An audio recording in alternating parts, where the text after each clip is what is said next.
Good evening. Thank you for joining us to this session of The Growing Brain. It is now 7:01, and in lieu of giving other participants some time to really log on, we're going to start back again at 7:03, like giving 2 minutes, and we will resume again. Okay, thank you.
All righty.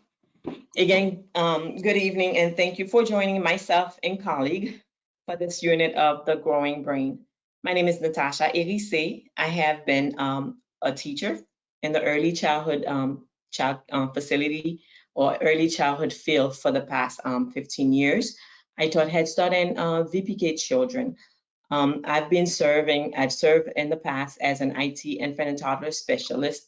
Currently, I'm a quality infant and toddler education specialist with the Early Learning Coalition of Broward. And I would like to again welcome you to this session. And I pass it on to my colleague to present herself, Anna. Good evening, everyone. As my colleague Natasha said, I'm Anna Avalos Atkinson, and I am also very happy that you've chosen to spend your Monday with us tonight. I've been in the early childhood field for 30 years in several capacities. I currently work for the ELC of Broward as a quality and education coaching specialist, and I support providers with their interactions with the children in the classroom. We want to welcome you again and hope that this session will be engaging and full of new information that you will be able to apply in your classroom. Okay, thank you, Anna. And for those of you who are with us, have been with us, we know that at the beginning of each session, we always have a quote that we put right in the middle of our pictures. And for this week quote, we have, "Say yes to the feeling, even as you say no to the behaviors," by Dr. Daniel Siegel. Take a minute to think about this quote. Yes, as an educator, we tend to say no, no, no to the behavior, but keep in mind that the behavior that the child is expressing is also, you have to acknowledge, and by saying yes to the feeling, acknowledging the child's feelings before you can say redirect the behavior. So thank you. And as we continue on for tonight, we'll take it to the webinar housekeeping. So click on the orange rectangle with the white arrow pointing toward the panel, either to the right or to the left side of your screen. Click on the question triangle shown below on the panel to type in any questions that you may have during the session. Your certificate will be emailed to you after the training. To download your handouts, click on the handout section, and you'll be able to not only open the handout, but also save it, print it for later use on your computer.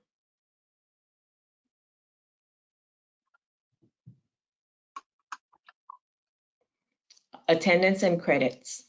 All ELC trainings are for in-service hours only. Your training certificate will be emailed to you within 24 hours after the conclusion of the webinar to the email address you used when registering for this session.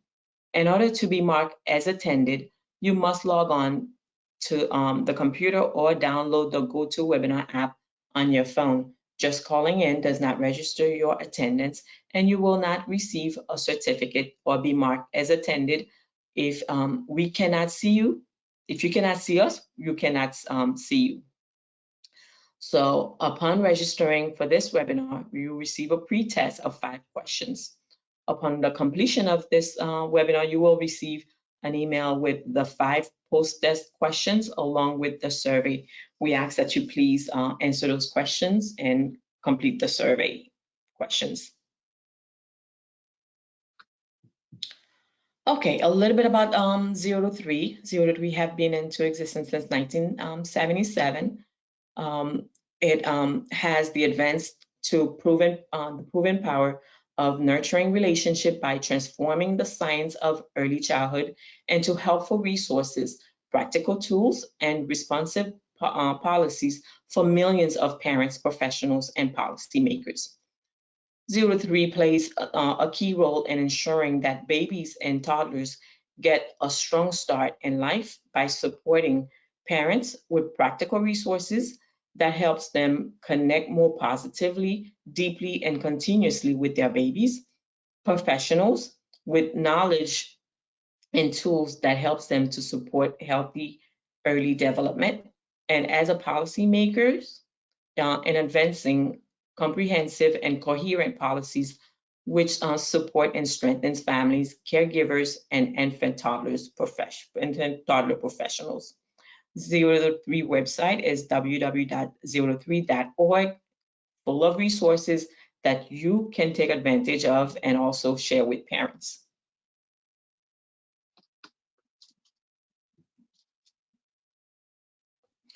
The overview of the Growing Brain. It is a training curriculum for early childhood professionals.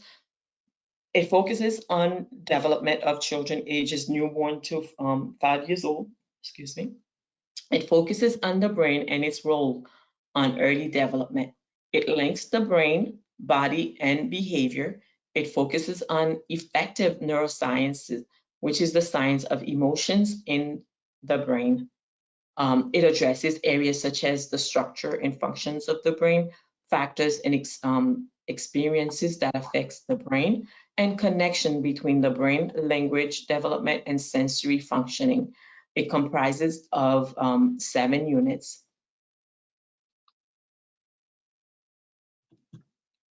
And right there is the 7 units of the Growing Brain curriculum. Unit 1 was the basics.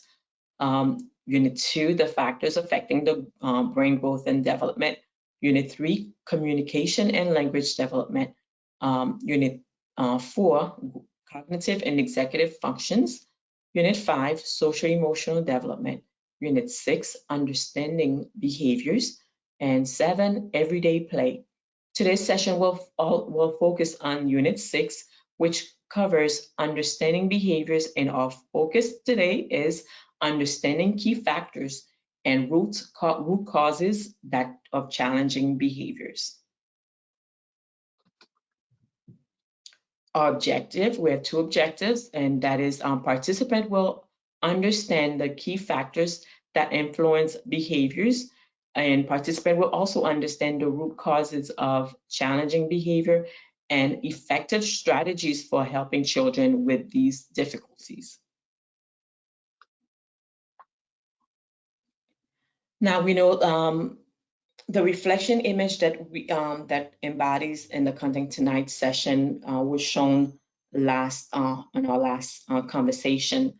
What does we asked when we last on our last session that what this image say to you as you reflect on your own practice in the classroom? And we did ask you to pretty much put yourself in the children's shoe as you reflect on that practice. And the quote from that image says, challenging behaviors occurs when the demands on the expectation being placed upon the child outstrip the skills they have to respond. So did you change, did it affect you? Did you change anything? So yes, indeed, if we are putting demand on children that they are not age appropriate, that they are not able to yet fulfill, that's how you start seeing challenging behaviors, because we have high expectation, we have high demand on them. So think about it when you ask a child to do something and that they are not able yet to do.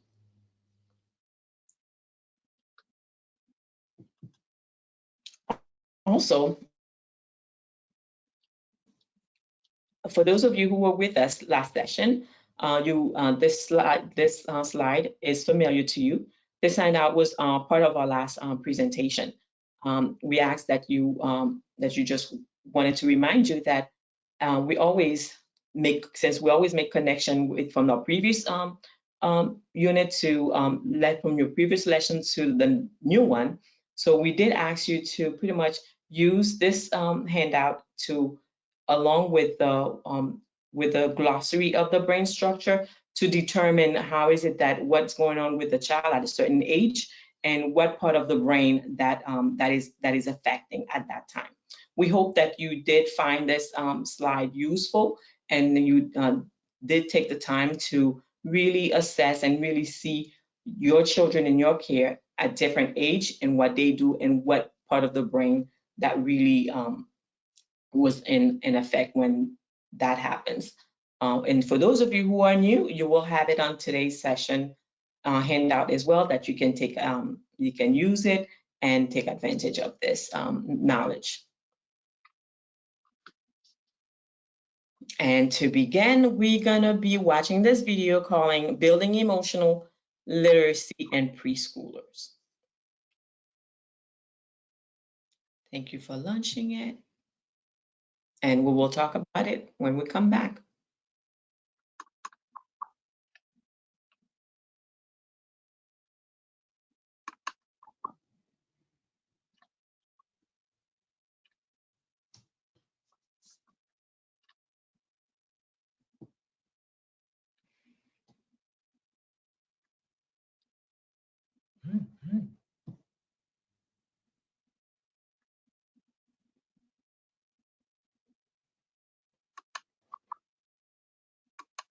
Okay, so I'm having difficulty launching. Okay, so we're having some difficulty launching the video. Natasha, Yes. hold on one second. Natasha, could you change to the presenter and see if you can launch it on your end? Yes, I'll go ahead and do that and see if I can launch the video.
All righty.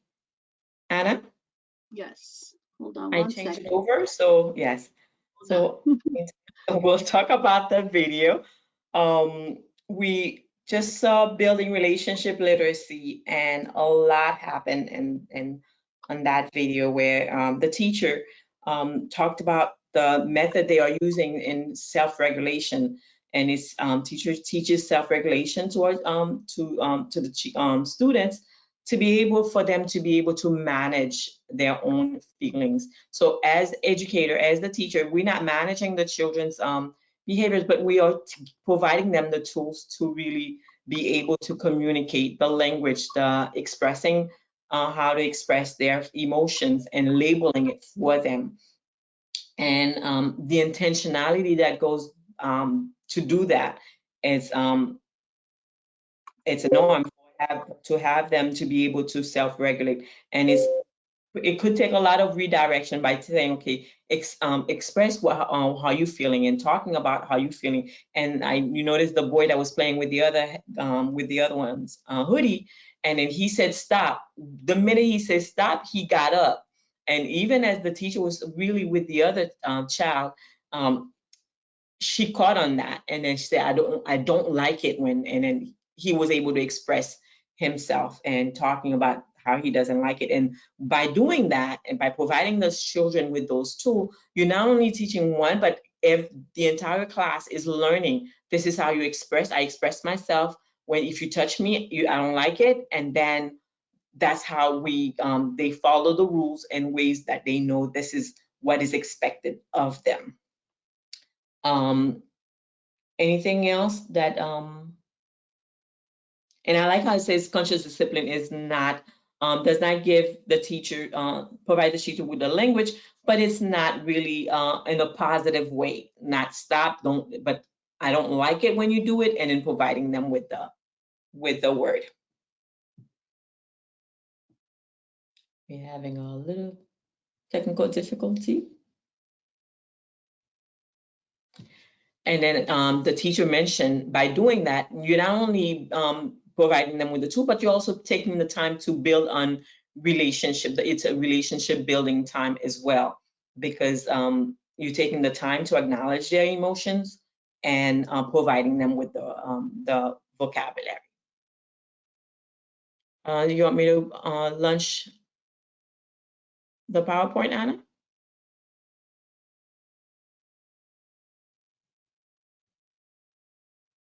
Bear with us. We are having some technical difficulty, and we will launch it as soon as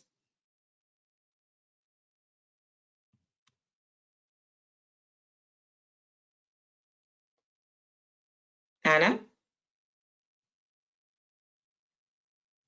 Yes, I'm here. I'm not for sure what is going on. You want me to launch? You want me to Yeah. launch your PowerPoint? Yes, Okay, please. I will. Sorry about that, folks. That's okay. I'll take it back, and then I'm gonna. Anna, in the meantime, there is a question in the chat box. Someone is asking what can be done when a child doesn't speak yet. Oh, what can be done when a child doesn't speak yet? Okay, so that's a very good question. So we have been discussing throughout, the last session, because we started with challenging behavior, part A, during the last time we met. And so we were discussing how very young children have difficulties communicating, right? And so again, it takes a lot of observation and a lot of patience on our behalf to try to figure out what the children are trying to say.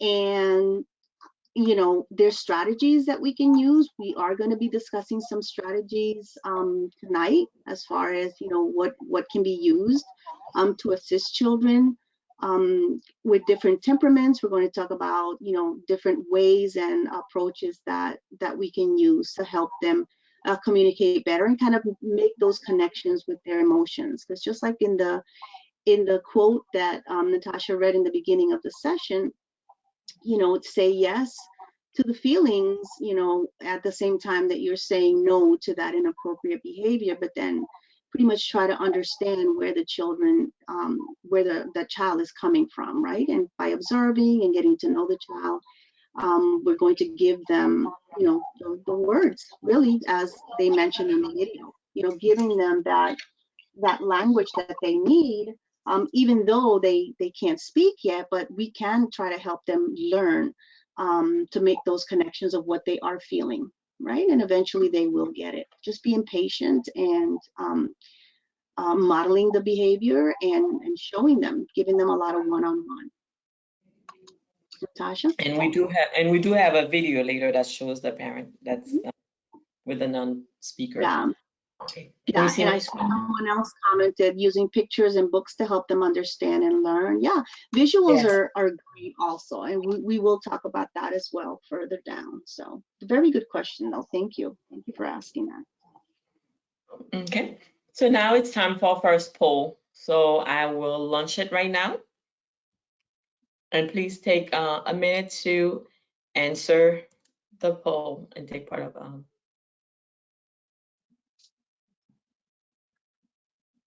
Okay, is it lunch? Are you able to see it now? It is. I see it. Yes. Okay, so our first poll says temperament is brain-based. It isn't something children choose or parents create. Is it true or is it false? Okay, I see that you already got on it, and about 74% has voted. And in about 10 more seconds, I'm going to close the poll. And voila. And I'm going to share it with you. Oh, look at that. Interesting. Okay. Very. So we see that, yes, most of you have said yes to the answer, which is a true statement. And we will see later why is it true. Yes, temperament is brain-based, and it's not something children choose or parents create. Thank you for taking the time to vote. And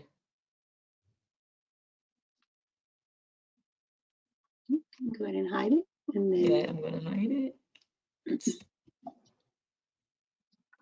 All right. excellent.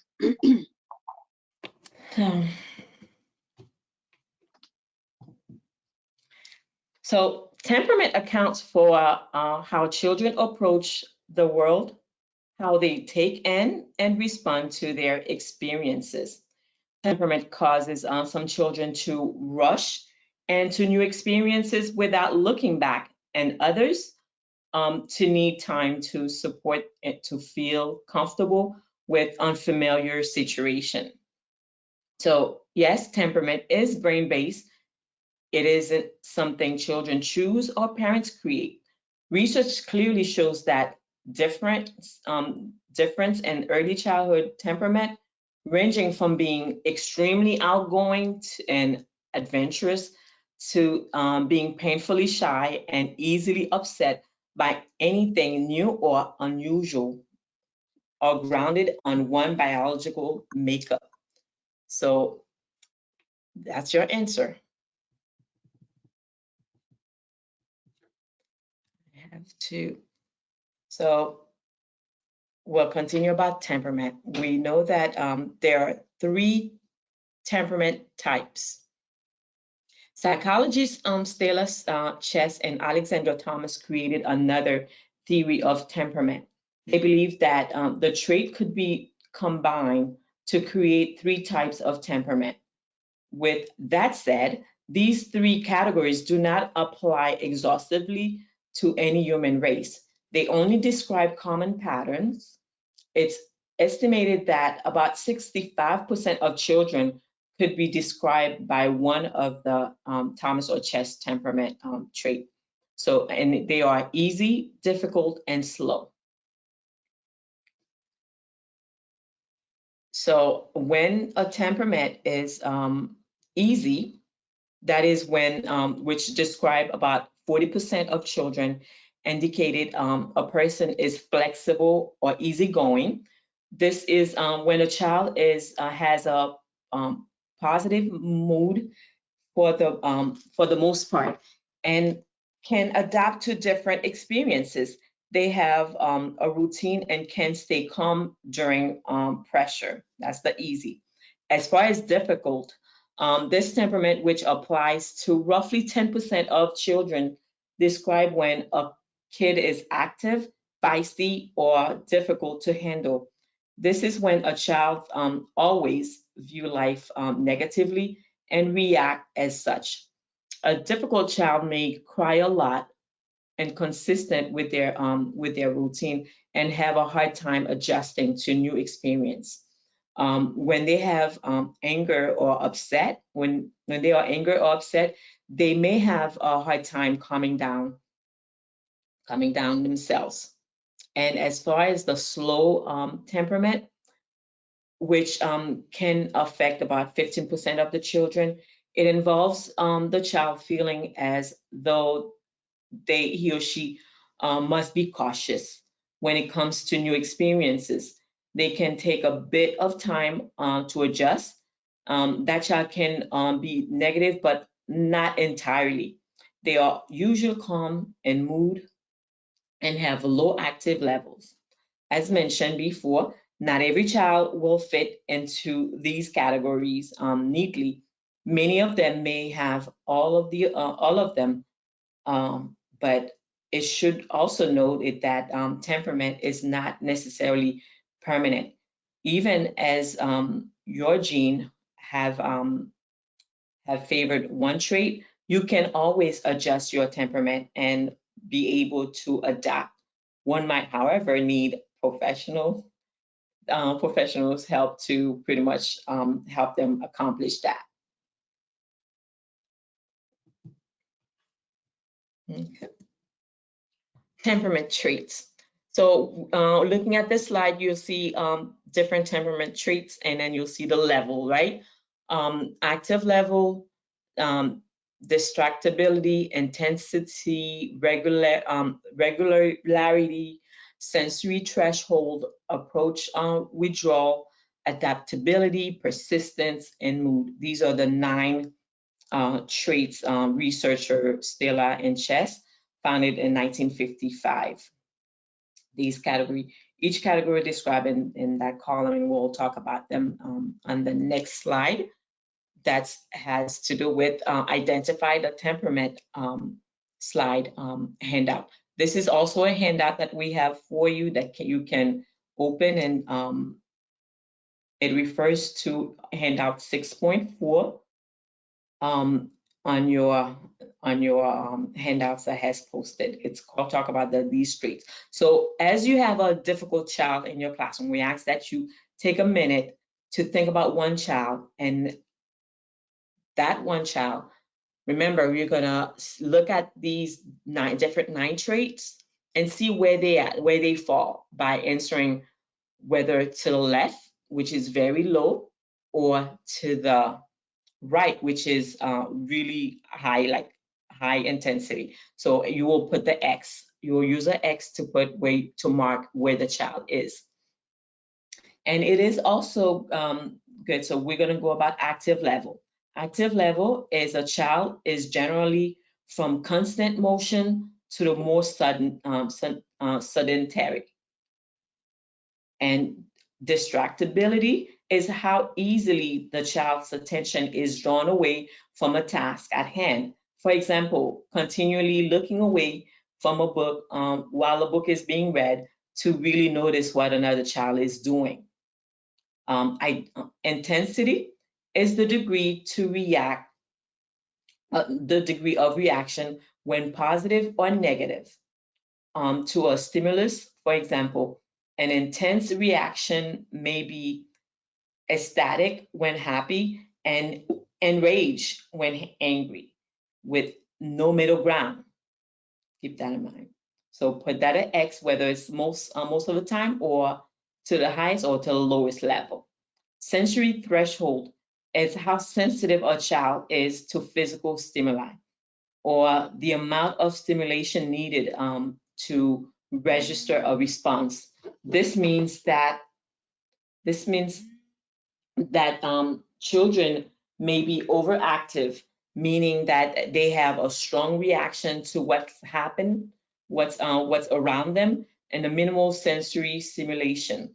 Or underactive, meaning that they need a much higher dose of sensory stimulation to register a response. Approach withdrawal is how a child reacts to new situation or people. Are they eager to new experiences, or are they more fearful and cautious? Adaptability is how easily a child adapts to transition and changes. And the next one is persistent. How frustrated the child becomes when faced with a challenging task. Does he power through or give up easily? And mood, which is the ninth one, is the tendency to approach the world in a primarily positive or negative way. Think about it and how you see some people, you ask how they see the glass, half full or half empty. That's the metaphor. So as you answer those questions about a child, think about answering that same worksheet for yourself, because knowing that you as the educator, your temperament also play a role. So this will help you compare and better understand how you connect with children, either easily if they have a similar temperament, or with a more difficulty, or if you have the opposing temperament. So that tool is a very good tool to use to really get to know yourself as your temperament, and knowing your children in your classroom to be able to pretty much better teach them or understand where they're coming from. And now we are due for our next poll. Are you ready, Anna? I'm ready. Okay, so this poll also talks about temperament.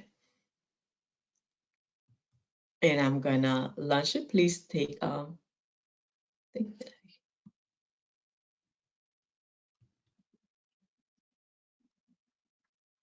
temperament is defined. So temperament is defined according to 5 categories. Each category is described on the continuum. Is that a true or false statement? Please vote, ladies and gentlemen. And we are already at 100%. Oh, wow. Have already voted to what we think the answer is. Mm.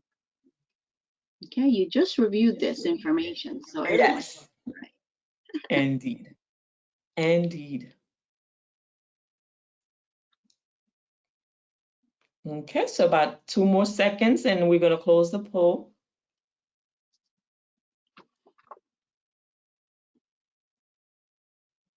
And we're going to share. Oh, wow. Okay.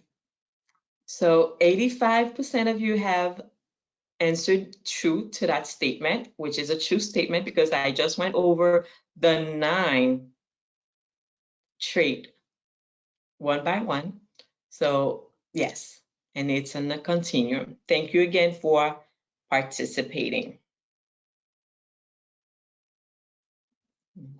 Okay.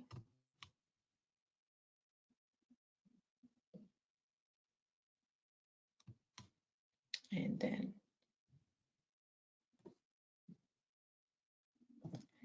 temperament shapes behaviors. Temperament shapes a child's behavior. For example, a child who is slow to warm up to new situation is likely to have a hard time adjusting to new child care center or classroom. A child who has a low sensory threshold may have a harder time in a noisy, busy classroom. A child who is a big reactor may have more meltdown when things don't go his or her way. In the chat box, we ask that you please share with us what are the example of a temperament meltdown that that you may have experienced in your classroom?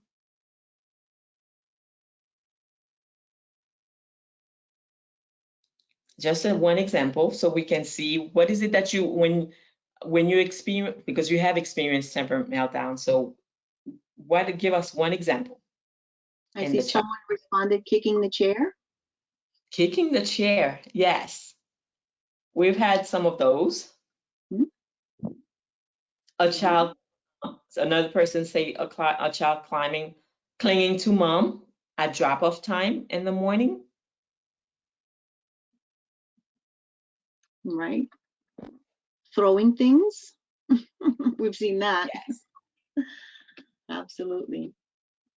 Yes, all these are great examples. And again, thank you for sharing. So we know that research have shown that temperament traits are brain-based, right? Children who have more brain activities occurring in the left frontal areas of the brain tends to be eager to approaches and explore unfamiliar situation and objects. Those who have more activities on the right frontal areas tends to avoid unfamiliar situation and objects and be more fearful and careful and cautious and easily distressed. At the same time, temperament provides a foundation for personality.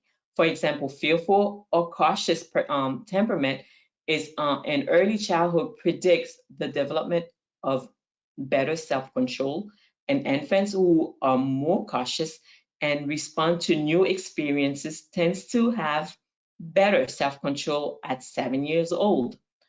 Cautious infants also tends to be less impulsive as preschoolers and better at self-control game, such as Simon says. This is a good reminder that there's no better or worse temperament. Each can have both positive or challenging attributes. If temperament is based on the brain, does this mean it cannot be influenced by child's experiences? Certainly not. Just as experience shapes the growing brain, it also shapes temperament. One way that temperament is affected by experience is how people, particularly caregivers, respond to child's behavior. For example, a child who has a hard time adapting to change and has caregivers who are sensitive to this and provide support and helping the child get comfortable in new situation will likely become less fearful and of new situation over time, and the child whose caregiver becomes impatient with the child's failures to quickly adapt. So keep that in mind. A child who has intense emotional reaction and who has caregivers who remain calm, validate the child's feelings and help him or her find acceptable ways to express his emotion will do better that an intensified reactive child whose caregiver gets frustrated and angry when he or she revved up. Maturation also affects temperament. Therefore, it is important not to label children or have fixed ideas about what to expect from them. It is important always to be open to see how they are evolving and what pattern might be changing. So you can tune in and have the response that that is sensitive to children and as they grow. And it is also important to keep in mind that there's no right or wrong, or there's no good or bad temperament. It is all about the goodness of fit.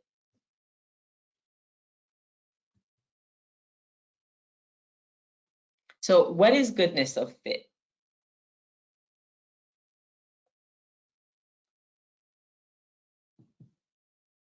So goodness of fit means that the the compatibility between caregiver and children.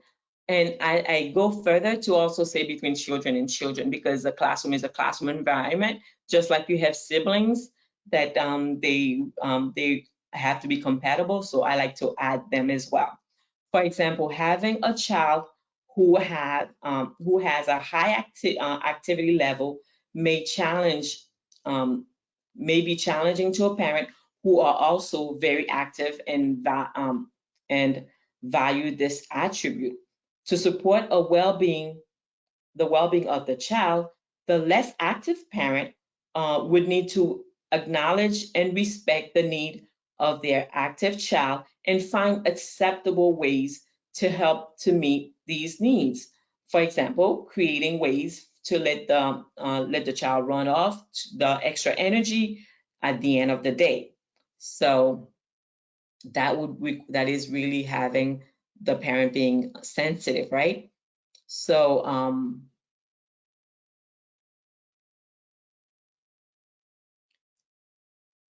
so let's think for a minute and reflect on what are some ways you could create the goodness of fit with children in your classroom. What is it that you are doing to build on that? We see that there's one person who stated that intentionally cultivate relationship with children in our care by acknowledging the children's emotions, struggles, and success. Anna? Yes, also showing respect to the children. Yes, that's a good way of building on the goodness of fit. And last, I'm going to take one last note is knowing the children's temperament and know how he or she will react in different situations. So again, thank you for sharing. We know that children need us to be sensitive to their individual needs. For us to develop good fit with the children, we need to be mindful. So we need to be mindful. That's the thing. Be sensitive to children's individual needs. That's the being mindful. That we too have temperament, and of course that we need to tune in to our own preferences and approach to the world, so that we can use the insight to manage our own reaction to children. So the next point is to be mindful of our own temperament, be mindful of what really ticks us, or what, for example, if you're an outgoing person and love to meet new people and you have a child who is slow to warm up, it will be important to be sensitive to this child needs and support to help him or her gradually get comfortable with the children in the classroom and with you, and versus being just a cheerleader, just expecting that and showing and expecting what is expected, and really help them to slowly adjust to you. So it's the being in tune with our own preferences and approach on how we view the world. Anything you would like to add?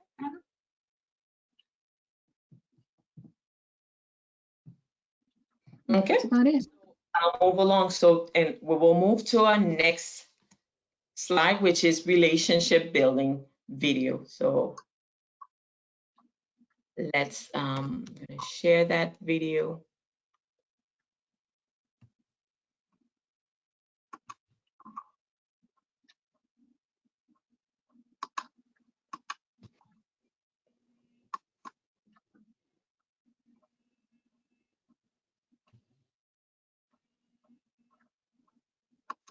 Relationship.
So in this video, we saw the goodness of fit. We saw the relationship between the teacher and the children, and both the children as well. How the conversation that they had conversation, the teacher was at the child's level and interested in the child's interests, and the conversation continue on.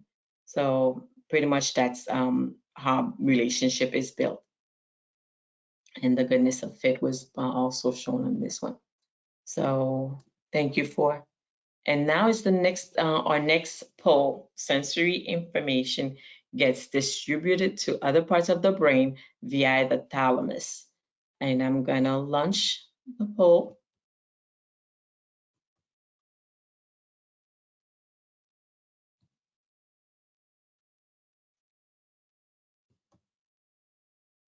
Okay, so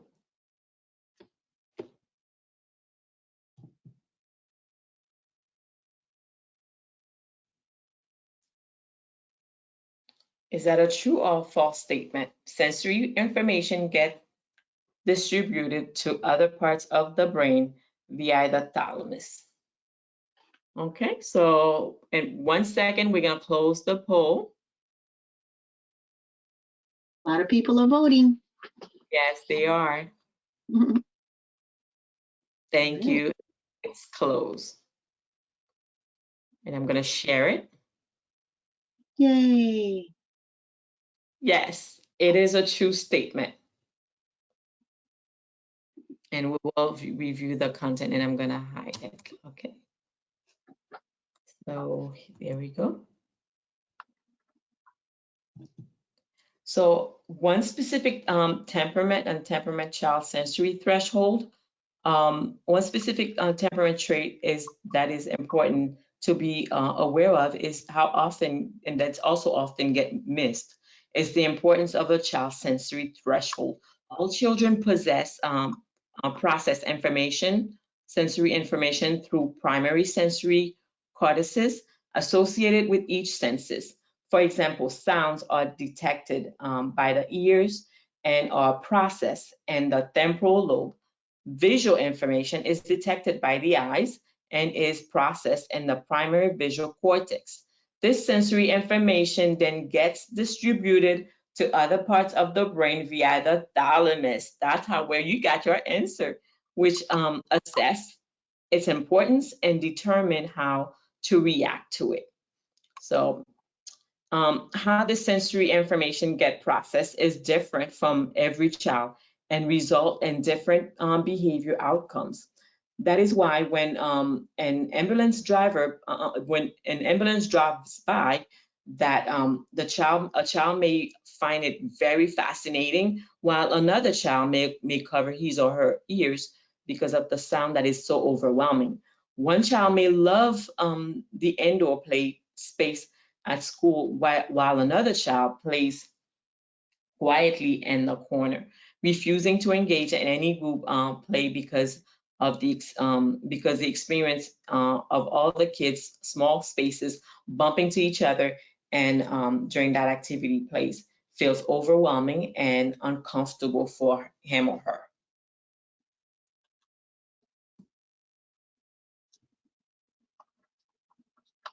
So environmental factors. We know that the environmental this brings us to the third factors of our session today. That is the environmental factors. It's not just the immaturity of the developing brain that leads to limit self-control. Children experience in a whole their world have a significant effort on their ability to self-regulate. Let's start with the most foundational factors. That is the early attachments, such as research shows that the security of attachment in childhood is associated with the development of range of positive personality characteristics and social skills, including greater social problem-solving skills, understanding of emotions, stronger peer relationship, and greater self-confidence. Security of attachment also predicts self-control after 6 years later. Children with secure attachment also do better on attention and self-control tasks. When parents follow children's leads, tune in to their and response to their response to sensitively to their cues, and support children's growing autonomy, yes, this helps children develop self-control strategies. Research has demonstrated that the quality of maternal caregiving during infancy has an effect on the development of the hippocampus and amygdala. This in turn affects children's emotions, regulations, cognitive flexibility, social communication, and memory. Sensitive, responsive mothers also protect children from stress reactors that can negatively affect the developing of the limbic system. So as we transition to we continue on the environmental factors, children living in poverty are at greater risk of challenging and developing self-control. Research shows that the physical and social resources available to these homes predict self-control abilities in first grade. Further, research shows that families living in poverty also have more chaotic and unstable lives, given the stressors they experience in meeting basic needs. These stressors can have a negative effect on the prefrontal cortex and anterior cingulate of a young children, which negatively affects the development of this and self-regulation. Parents child interaction is a transactional process. What does that mean? This means that the way the child behaves influence the parent's responses, and a parent's response influence also the child's reaction. Children with temperamentally more negative mood and poor self-control may receive more negative parenting and responses to their behaviors. Negative interaction patterns can become difficult to change, putting these children at higher risk of behavioral problem. Other experiences that negatively affect development include alcohol exposure during pregnancy, which can lead to abnormalities in the orbitofrontal cortex, abuse and or neglect by a parent, increase in stress hormone, which is the cortisol, in the brain, which interfere with the development of the development of the limbic system. Both of these experiences interfere in the development of self-control. And the impact of change is that significant changes such as a move, loss, or the loss of an important person or pet, the birth of a new sibling, a change in a childcare arrangement, or other similar changes can often result in behavior changes. Significant changes in a child's life often create a sense of insecurity, sadness, fear, or anger that can cause children to become clingy, withdrawn, or more easily distracted. They also may show greater frustration and distress and have harder time recovering from meltdown. Children may also become anxious and overreact or aggressive. So, as noted earlier, when children experience ongoing stress, the cortisol level in their brain are elevated, which can alter the functioning of the brain structure and make it harder for them to maintain self-control. When we observe a significant change in a child's behavior, it is very important to ask parents whether their child has experienced any recent change at home. It is also important to be alert and to whether the child is experiencing a higher level of stress and continuous stress, such as a kind that may rise in front of the family, economic difficulties, or material stress, or even from more typical circumstances such as a birth of a new sibling. To review, we know that there are 3 key factors that influence a child's behavior, which is development, temperament, and environment. So let's turn our attention to our ways in which this knowledge can help us understand and manage children's behavior. And when we see managing behavior, we lay out some important guidelines and principles that we believe that are critical to effectively managing challenging behaviors. And we must recognize and believe that children aren't bad or purposely deliberately do things to get you upset. They may have learned some inappropriate or undesirable ways to cope with challenges, such as throwing a tantrum and get their for getting in order to get their way, right? So child does not want to misbehave. Just keep that in mind. They need guidance and support, not punishment. Very young children are using the resources they have in their developing brain and bodies to cope with the stress and their strong feelings. Just keep that in mind. Feelings are not the problem, like as we quoted on that quote before, but it's how the feeling is expressed. So let's read. This is it. I'll pass it on to my colleague, and that will take us to the next part of this training. Anna? Thank you, Natasha. Wow, that was a lot of information you shared. Yes. Lots of information. So now we move on to the next slide. And we're going to kick off the second part of this presentation with another poll. Yes. All right. This one reads, the loss of a pet or birth of a sibling does not often result in behavioral changes in children. So you just reviewed that, so that should be fresh in everyone's mind. So you've launched it and people are starting to vote. Okay. Mm-hmm. Ours good. It's looking good. Yes, Keep voting, everyone.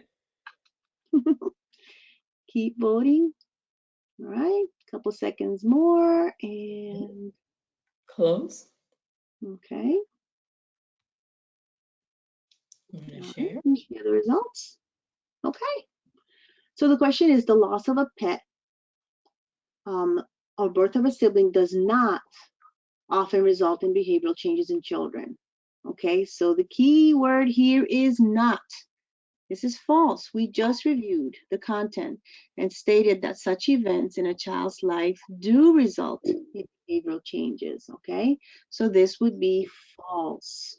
Okay, these types of events in a children's life often does result in changes in behavior because, again, they don't understand what's going on, right? So they act out. Okay, they're communicating that way. All right, thank you. Thank you for participating in that poll. Okay, so now let's read this quote. And it says, no child comes to school with the intentions to misbehave. And this is something that Natasha mentioned earlier as well. All behavior, good or bad, is a form of communication. Okay, so think about this quote. Think about what we've discussed so far.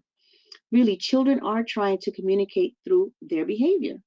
So it is up to us to decipher what they're trying to say to us and what they're trying to say and communicate to their peers, right? The participant that asked the question earlier about what happens with, children who don't have that vocabulary yet, who don't have, a way to communicate and tell their friends, oh, I don't like it when you take that from me, or I had that first, right? It's very hard, very difficult. So that's where we step in, and we kind of guide them in that situation, give them the words to try to make those connections for them, of what they're feeling and how they're behaving, how they're responding to those emotions. Okay, excellent. Thank you, Natasha. Let's go to the next one.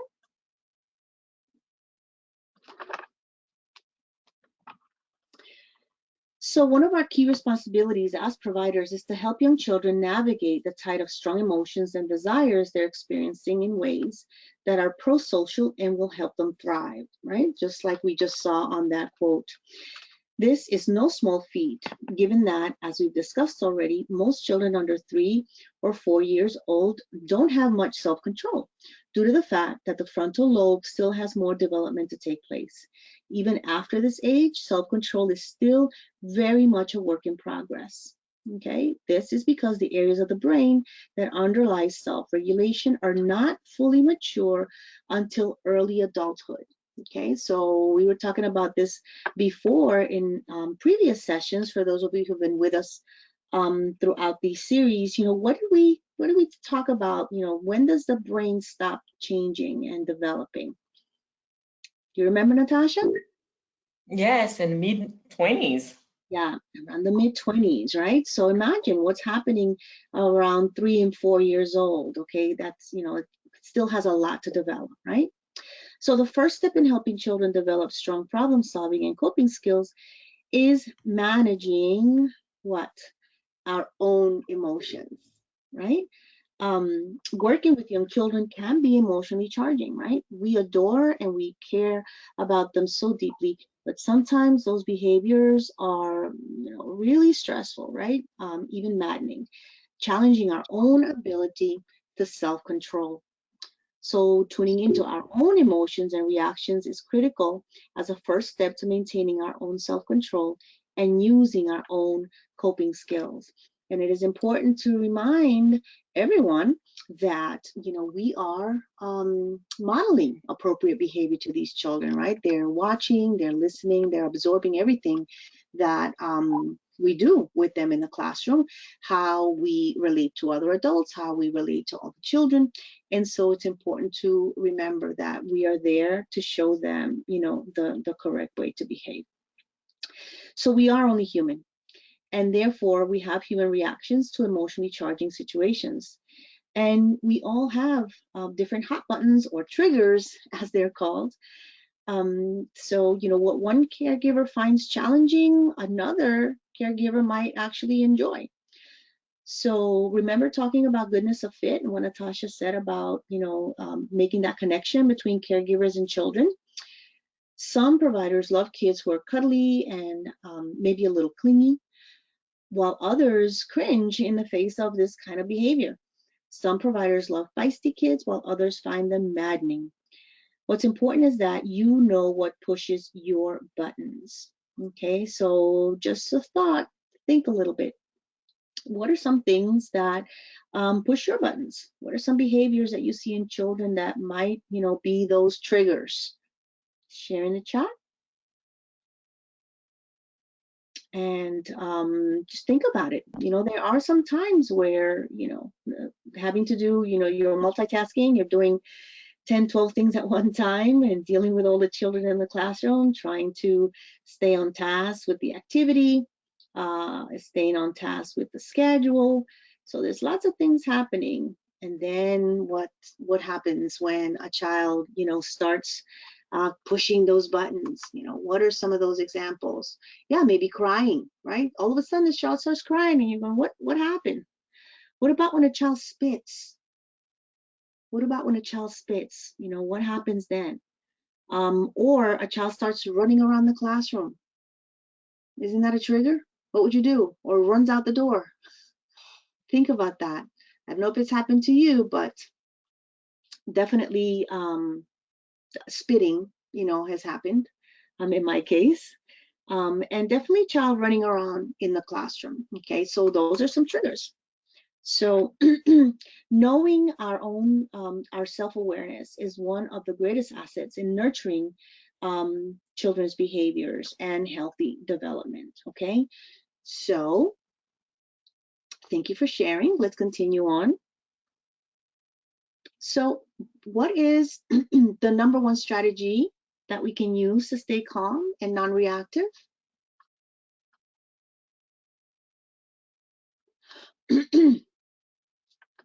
We stay calm. A very wise colleague, Jerry Paul, advised that when you feel a big reaction coming on, don't just do something, stand there. Unless, of course, the child is doing something dangerous that you need to address immediately. So this note that this is the opposite of the usual advice. Don't just stand there, do something, right? So in our cases, is don't just do something, stand there. Staying calm is critical because highly charged emotional reactions can be obstacles sometimes to helping children get calm and learn important coping skills. The child's limbic system gets triggered and his brain floods with stress hormones, which result in a strong emotional reaction. The child's brain gets even more flooded with emotion when the adults that are caring for him lose it alongside him. So think, an out of control adult then increases the children's stress, which has a negative effect on his ability to cope. And when we are really revved up, we can't think clearly and engage our own frontal lobes to provide the calm support that the child needs. So that's the reason why we say avoid flipping your lid. Okay, make sure that you stay calm. So now we're going to watch a video. And this is actually a really good video in which a mom, this is a mother helping her toddler deal with a stressful situation.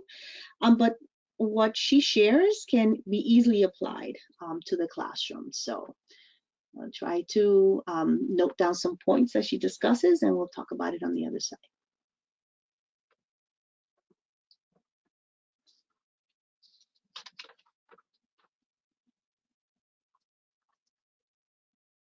Manage his big emotions. Not only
Okay, great. Thank you, Natasha. So clearly we saw there some really good strategies, right, that parents and teachers can use in the classroom with what the participant was asking earlier, a child who can't verbalize yet. This child does not have to say what's wrong and what he's feeling. But clearly, you know, the strategies that the mom is using that she has read on Dr. Daniel Siegel, who we've been quoting for the last few sessions.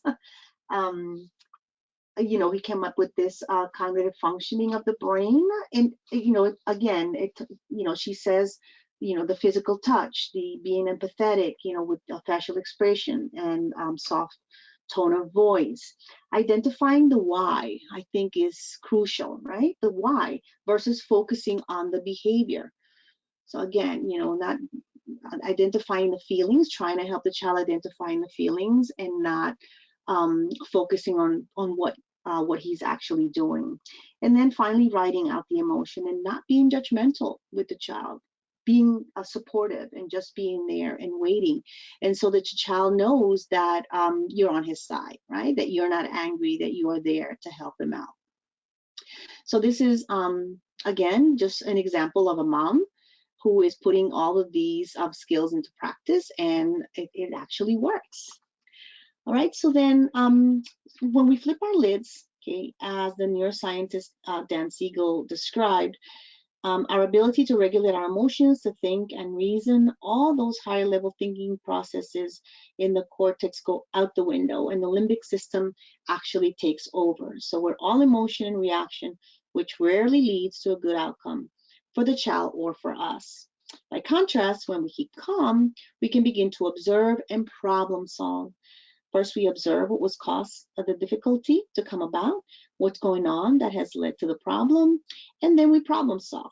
Okay, so what are the options that I can consider? How can I support this child? Okay, what is the best possible outcome that I can look for? And what are the skills that I'm going to incorporate in that particular situation? All right, so next we're going to do our last poll for the evening. And this one reads, when a child's limbic system is triggered, his blood floods with stress hormones, which result in a strong emotional reaction. Okay, so this is true or is it false? Okay, so please vote. Is it true? When that limbic system gets triggered, the brain floods with stress hormones, which result in a strong emotional reaction. All right, keep the votes coming in, 47%, 53%. All righty, here we go. Natasha, please close it and share. Thank you all for voting. Wow, look at that. Yes, it is actually true. When a child's limbic system is triggered, his blood floods with stress hormones, which result in a strong emotional reaction. Excellent. You guys are paying attention. I love it. Thank you so much for voting, everyone. Thanks, Natasha. Let's keep going. Okay, so let's talk about some ways that we can calm ourselves, right? And these are just samples of some ways that we can calm ourselves when we've been triggered and flipped our lid, reacting from our more primitive brain versus the more advanced brain.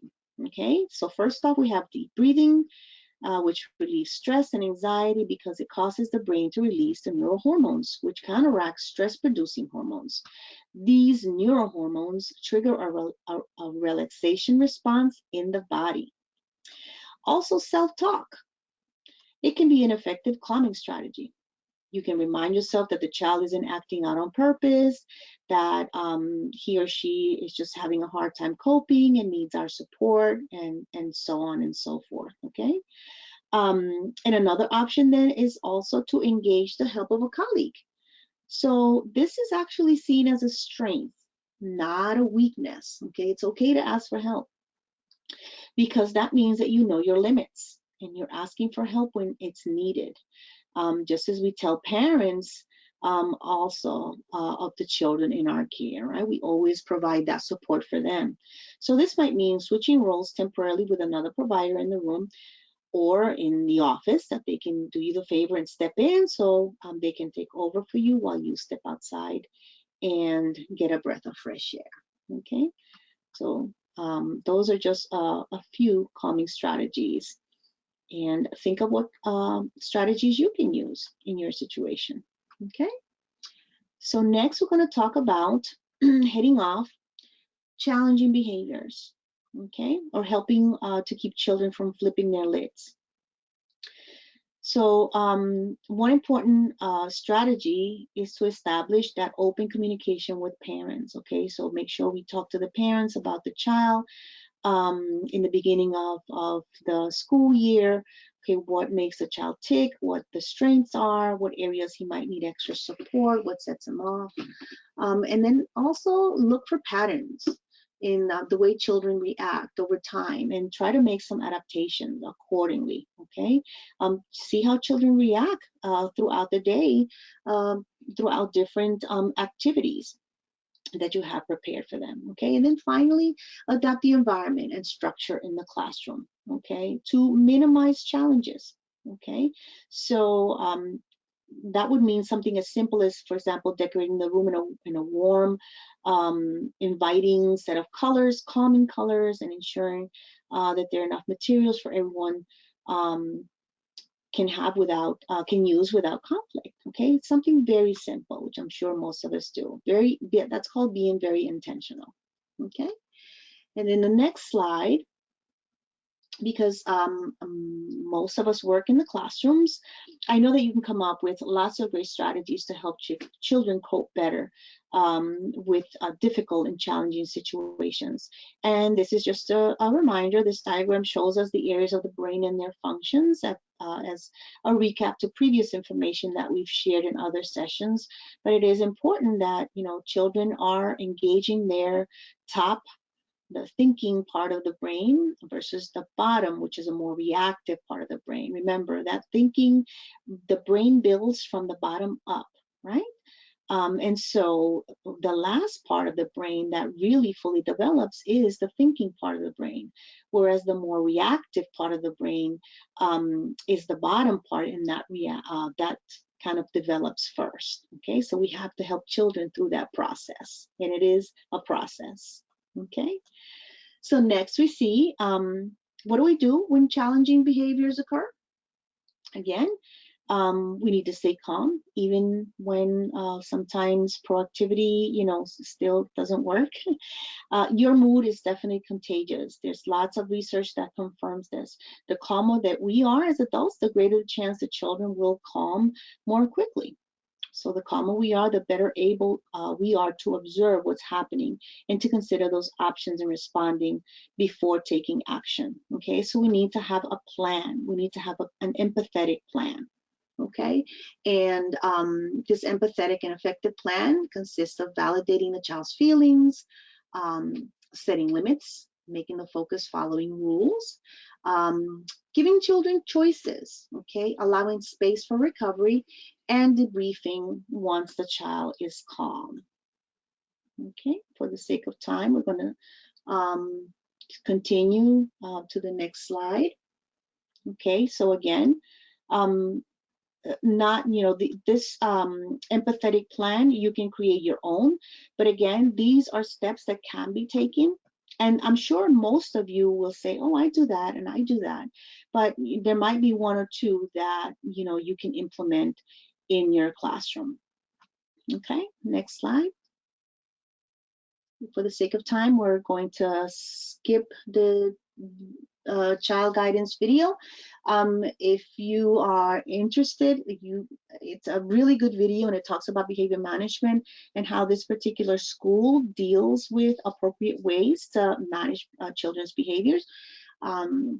So we are going to continue with the next slide.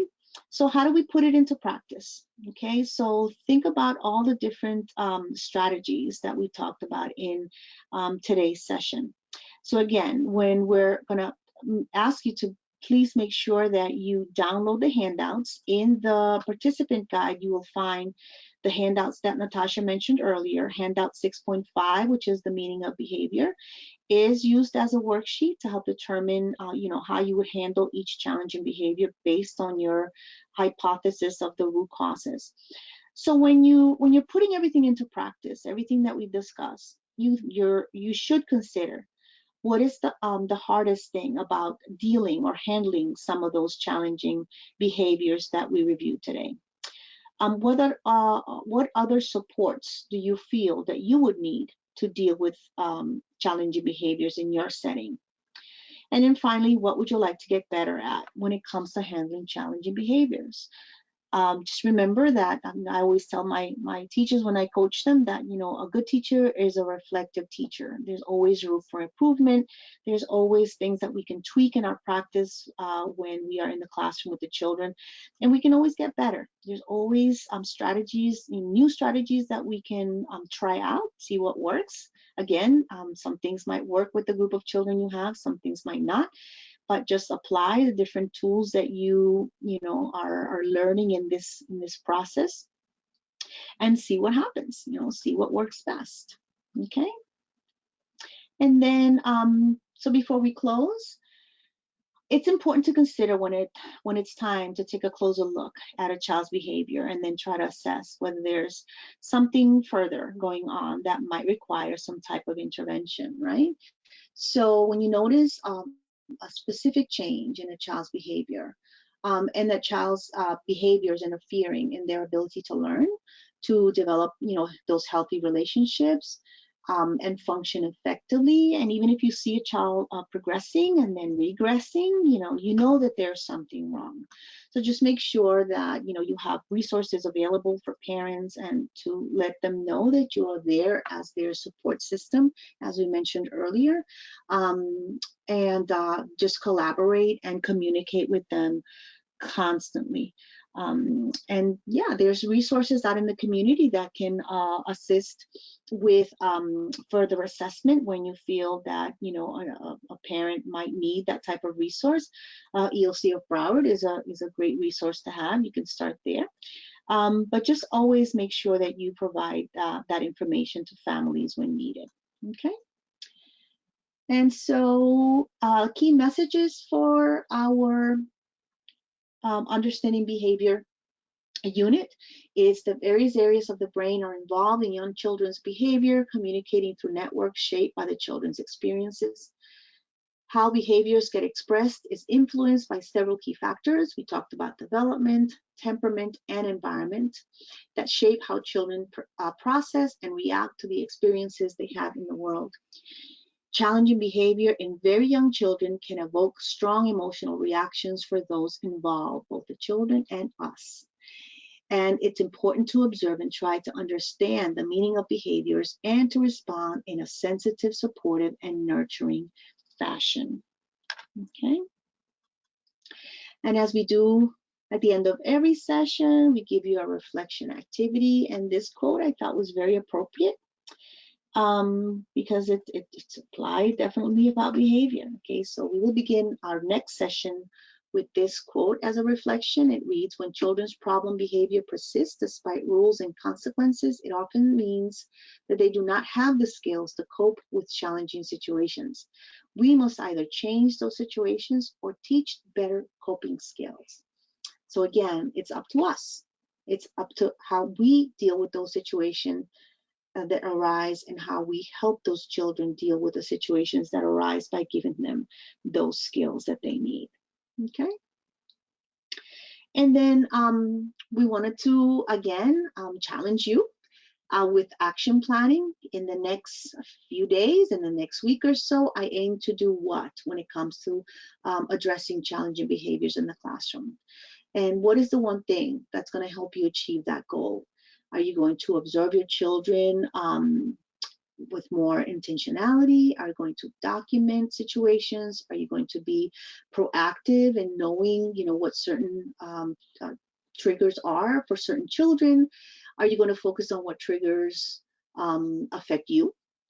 So we want to challenge you with that action planning, and it's just a part of the growth, right, and development as a professional that you all are. And we want to share some storybooks on feelings for children. I shared some during our last session, and there's so many that are available, and really really nice stories that we can use to help the children kind of cope with those emotions, finding your calm, listening with the heart, the signals that your body sends, right? So these are just cool ways to help children understand or begin to understand. Next, just a couple of teacher resources that are really good. During the last session, I think this time I'm sharing 2. Again, these are resources for you to continue learning about better ways to understand and help young children deal with those challenging behaviors. And some resources used for today's presentation. Okay, for the handouts that we added and the videos we shared. And then again, about 0 to 3, just a reminder, log on to www.0to3.org. Our next slide. To find out more about advocacy, resources for parents, trainings and videos and other resources for teachers. So it's just a really good resource to have and share with the parents as well. Again, we want to quickly remind you, we know that we're a little bit over our time, so we appreciate you all sticking with us. The webinar housekeeping, the certificate will be emailed to you after the training. Please make sure you complete the post-test and survey at the conclusion of the session. And again, any final questions or comments that you might have, please share right now in the chat, or you can email us directly. Natasha, in our next slide, there's our information that you can, and also not for questions or even comments, share some of your experiences. We'd love to hear how you all deal with those challenging behaviors in the classroom with the children. What are some of the strategies that you use to cope yourself and to help the children cope? We'd love to hear what you have to share. Anything else, Natasha? Questions?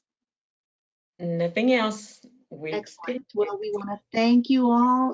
Again, thank you for sticking around, and we know it's past our time, but we appreciate everything that you all do. We know that, sometimes, as we mentioned in the training,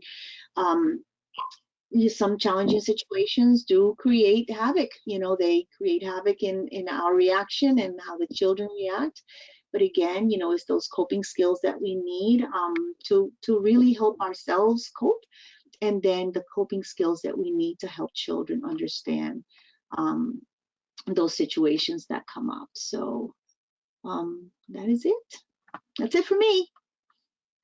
Thank you for joining us, and we'll see you next month.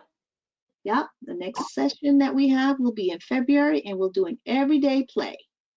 So thank you all so much for being with us again, and we hope that it was informative and that you all will register again with us next time. Good night. Thank you, Amy. You're welcome, Anna. You're welcome, Natasha. Thank you. Thanks, everyone. Have a good night. Stay Good safe. night. We'll stay on for about 2 more minutes for those who wants to download. Any questions?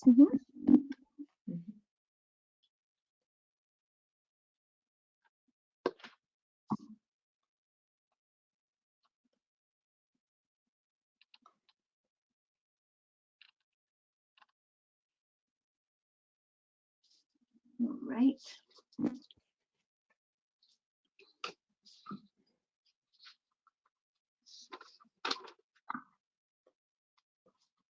So go right ahead. Yep, we're good. Okay. Good Thank night. you, and talk to you in a Good little. night. Yeah, talk to you later. All right, everyone. Good night.